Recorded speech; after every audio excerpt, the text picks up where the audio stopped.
Hey guys, welcome to LA Love Creative, and today we're talking about my new camera, the Fuji X-E3, and why I chose this camera.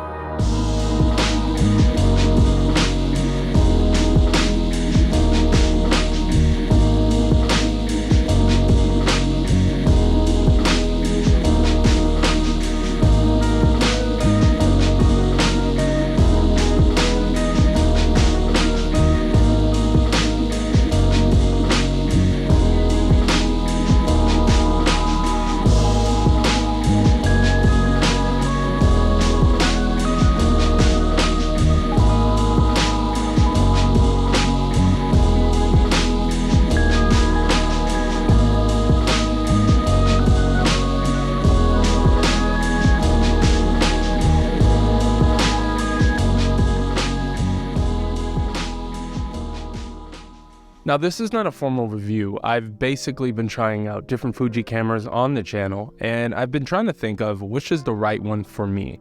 I've done videos on the X-E4, I've done videos on the X100V, and I really like both of those cameras. I like shooting with them. I had no issues with neither one, but I had to find one of the Fujis that would be the perfect everyday cam, a dad cam, something I could document my family moving forward, something I could document my everyday life, and I think I got the right camera, and I'll tell you why. One of the things I love about Fuji right now is their color. They have awesome film recipes.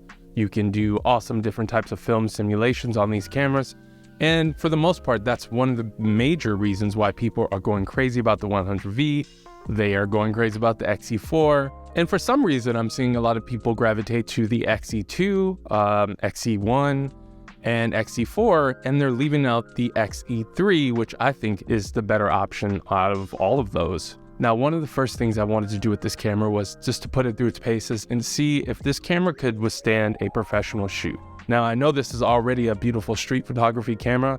It's a beautiful camera for, everyday life, for traveling, stuff like that. But I wanted to see if I could use this instead of my Canon R6 for a professional fashion shoot. I had a shoot with this awesome model. Her name is Angie. She's great.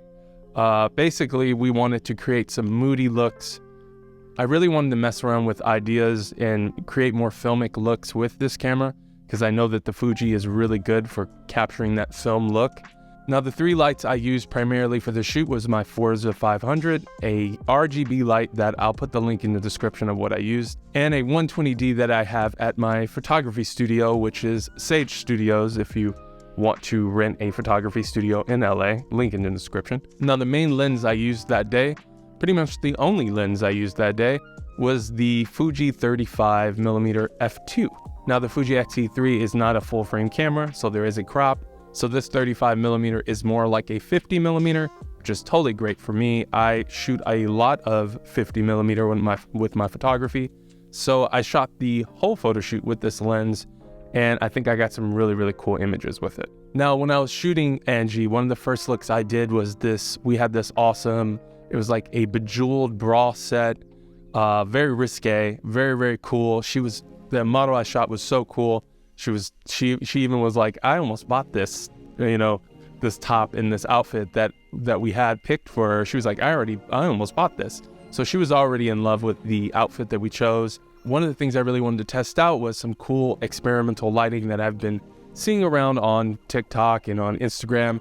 So I purchased some Mylar paper. It's like a reflective paper. And I used that as like our motivation for that shoot. I had the Forza 500 blasting some light on a Mylar paper, bouncing it back on her. I had a red RGB light that's just shining on the back of her because I wanted to have that moody feel. And we just messed around with the Mylar, just moved it around. We basically just shook it around until it gave really cool lighting effects. And I think the Fuji did a great job.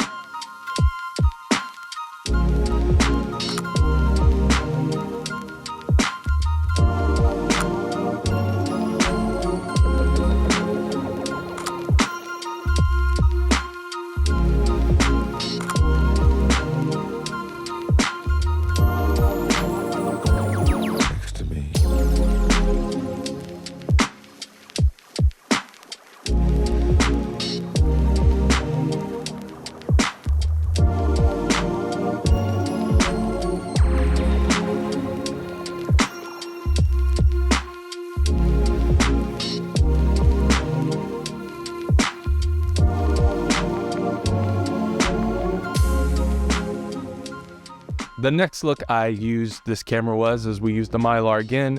I used my RGB light to cascade a blue light onto the model because I wanted it to feel kind of like water and waves, you know, kind of like reflecting on her skin.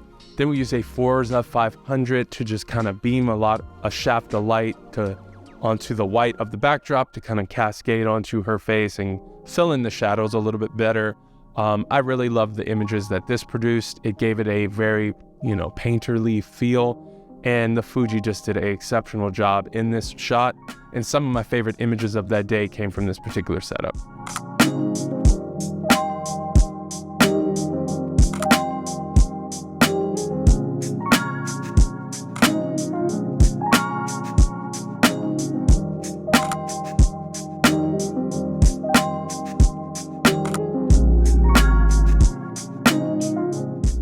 Another setup we did with the Fuji X-E3 was I used a top light.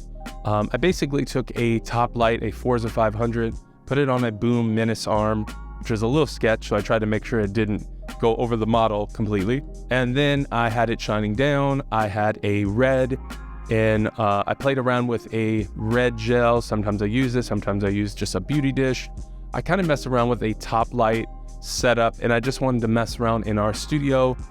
We had a white box cube posing box that we created, and I thought it was a great setup to have the model in a beautiful dress to give an elegant shot. Mess around with the images just to have a various amount of different looks, and I felt like the Fuji did a great job in that regard. One of the main reasons I wanted to test this out was I wanted to see if this could handle a professional shoot when it comes to raw and image editing and my workflow in post. Now, when I took these images into Lightroom and eventually Photoshop, I like the images. I think they don't have as much latitude as like a Canon R6 image.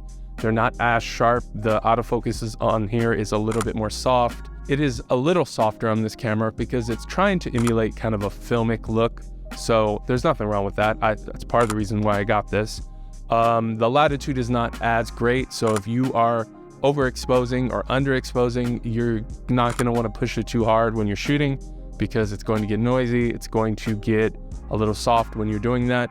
So, and you're not going to be able to recover a lot of the highlights. It's definitely a beautiful image. Just keep in mind that you want to get your exposure right, and you don't want to overexpose or underexpose too much when it comes to the raw capabilities of this camera. Now, I plan on doing a lot more Fuji related content in the future, talking about more of a review because I want to shoot this in a more street photography setup, do a fashion, photography shoot on the go in the city, something like that. That way I could give you my full opinion on this camera from like a street photography, what it's kind of more designed for, run and gun type setup. But at the moment, I love the Fuji X-E3. I think if you're looking for a Fuji 100V and you're contemplating spending $1,500 and spending $2,000, because a lot of the Fuji 100Vs are going for crazy amounts right now because they're so in demand, I would consider getting a interchangeable, affordable beast of a camera like the Fuji X-E3, because then you have more, options when it comes to lenses. You can have a lot more freedom when it comes to your lens selection. The 100V is an amazing camera, but I just couldn't mess with a camera that had a fixed lens, and that's one of my main reasons why I got the X-E3. Now, that's all I have to say about the Fuji X-E3. I plan on doing more Fuji related content. Before you get on me, I have not left Canon. I love Canon. I will always be a Canon shooter. But I think messing around with different camera brands makes photography a little bit more exciting, and that's what I plan on doing on this channel. Let me know if you have any questions about the Fuji X-E3, and I will see you later.